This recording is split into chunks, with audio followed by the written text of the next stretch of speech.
What is up, fellow bench warmers? Welcome to your Daily Fantasy Quickie.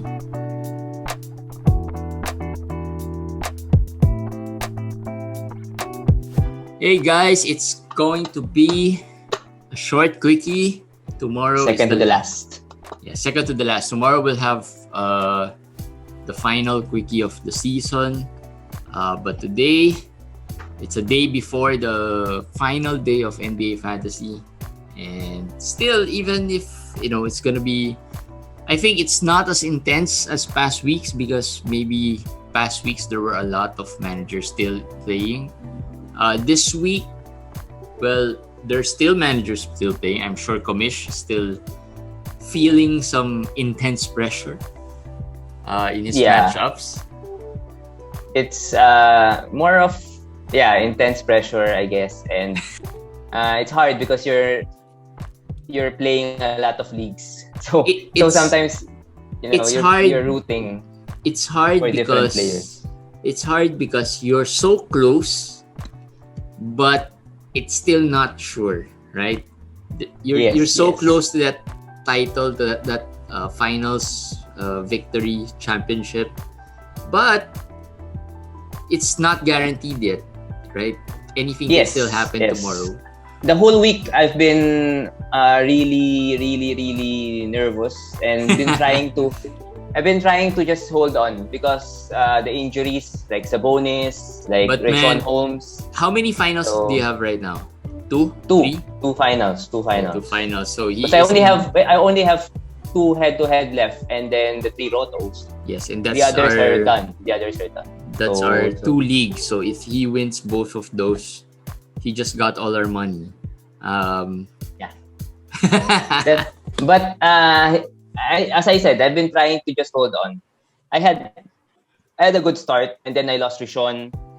I lost Sabonis. I lost Kyrie Thomas. That hurts. By the way, you also got Kyrie Thomas a little, lucky as well.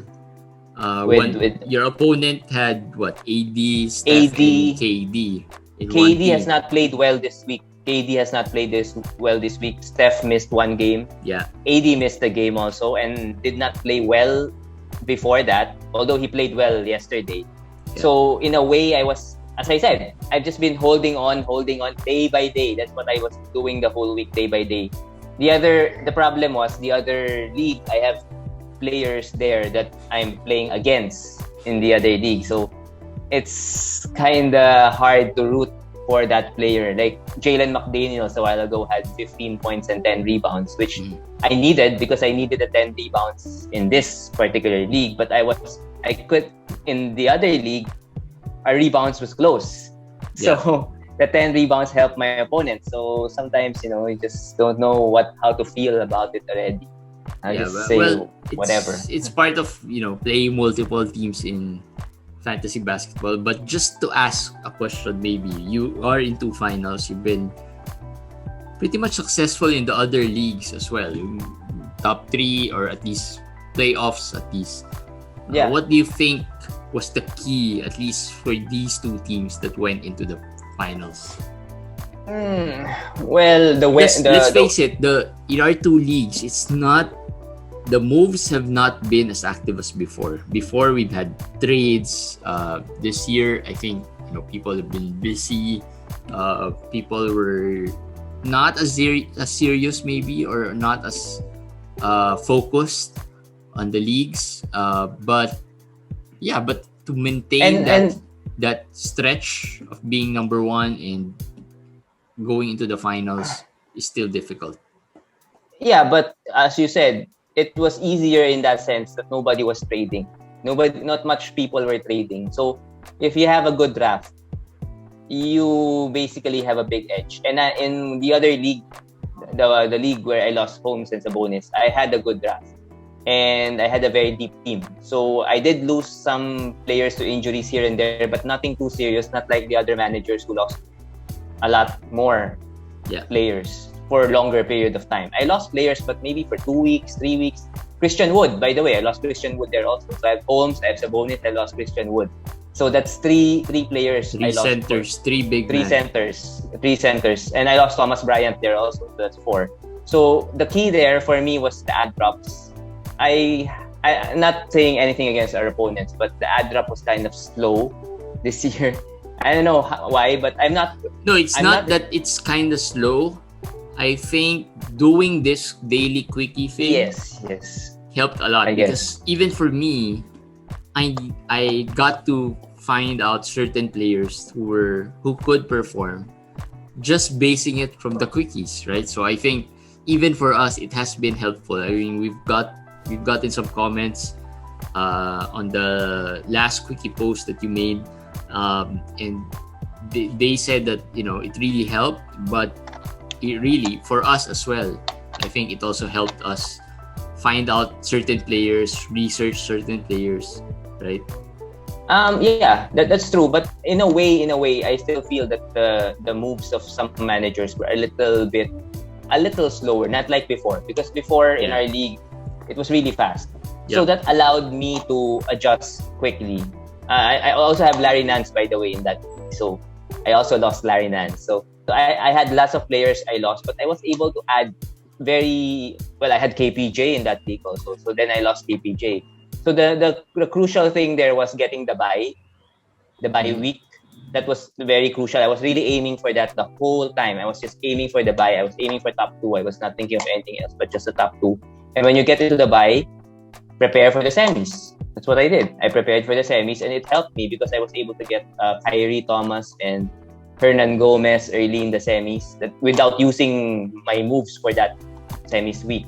So it basically gave me 10 moves because I have 5 previously in the bye week and then 5 here. So that it helped me in those regards. And the other league was a dynasty league, and that league, the parity in the dynasty league is different because the good teams are really good, the bad teams are really bad.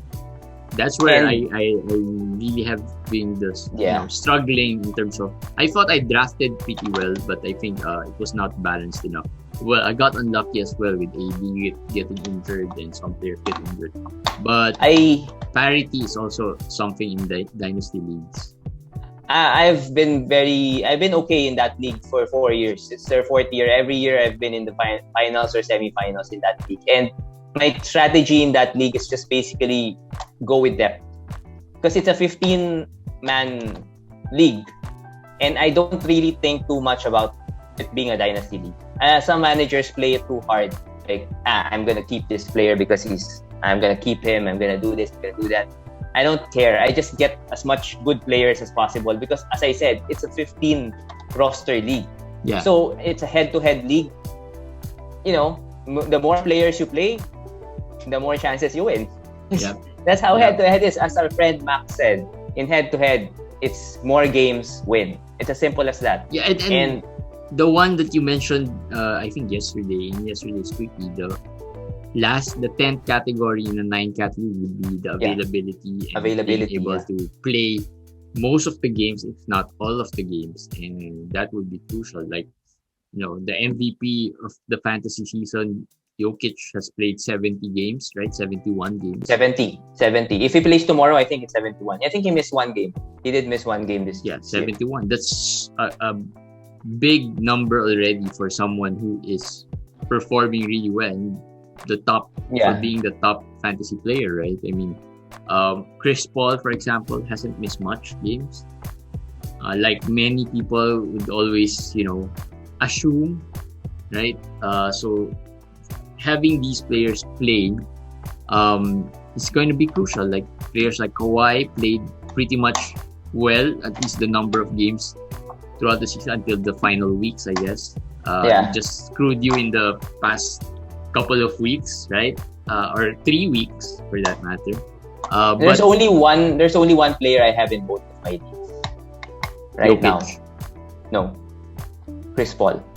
Yeah, and I drafting Chris Paul, I was really very nervous because everybody was saying last year he was so good. This year he's not gonna do it again. And it's every year's dilemma. It's every year we have this Chris Paul dilemma on where would be a good value to pick Chris Paul. You are, the upside is still there, I think. And I picked him not too low. I picked him third round. That's low, yeah, but not in the, let's say, no-brainer category.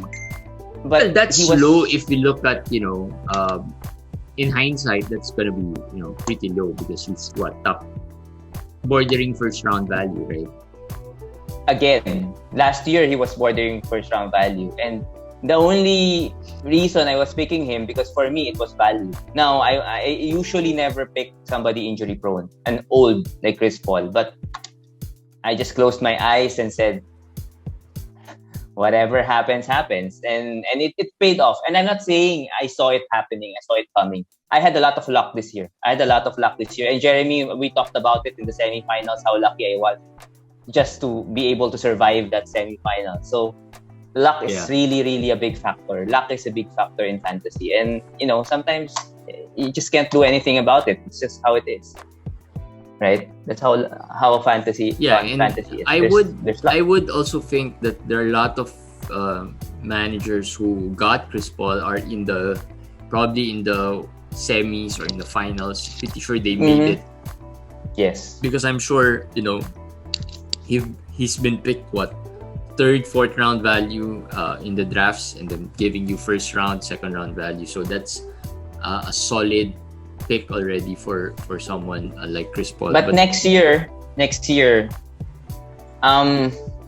once, okay, twice you did it again, 3 times, especially if Phoenix goes far in the playoffs. I'll be a little worried. I'll be a little. Well, here's the thing. Last year, he was with Houston, right? OKC. Last year he was with OKC. Okay. He was with OKC. He was able to finish the season. He was able to finish the season. He was a first round value last year. He finished 12th or 13th. And he was able to finish. Oh, they did make the playoffs. They did make the playoffs. Yeah. He didn't get injured, right? Nope. Okay, so nope. Yeah. So if next you year believe if he's able to do this again next year, I'll turn vegan already, because he said he's vegan or something, right? That's why his So I guess that's the secret for him to do that, right? So let's see. Chris Paul is one player I have in both leagues. I also have KPJ in both leagues, but of course KPJ got injured in the end. But I was able to add him. I was able to add Kobe White. Of course, I'm not a fan of Kobe White, but Kobe White was basically my free agent waiver wire ad at the last week 18, 19, I forgot. And I mean, he had a terrible game today, but still, he was a big factor to my team. Yep. Because he's a free agent ad. He's just basically my bonus player. So that helped me also. Yeah, so being fast on the free agent waiver wire would also be really helpful for you guys. So well, that's pretty much it for today's quickie. We just want to get this habit going, I guess. It will be we can tell them some games tomorrow before we end. Everyone has a game, but maybe some players to add or to pick up if you still have the chance. Or some players who might rest as well. There's two games that is very, very important. The 8th seed battle, Memphis Golden State. We said that. Yep. And then in the East, it turned out to be another battle for 8, Washington versus Charlotte. The winner gets 8.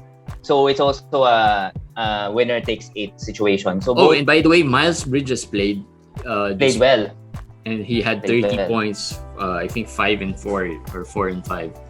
So he played well. But I am just bringing up these 2 games to say that maybe if you want streamers, you don't find it in these 2 games, because it's gonna be a playoff atmosphere, playoff rotation. They'll play their usual players.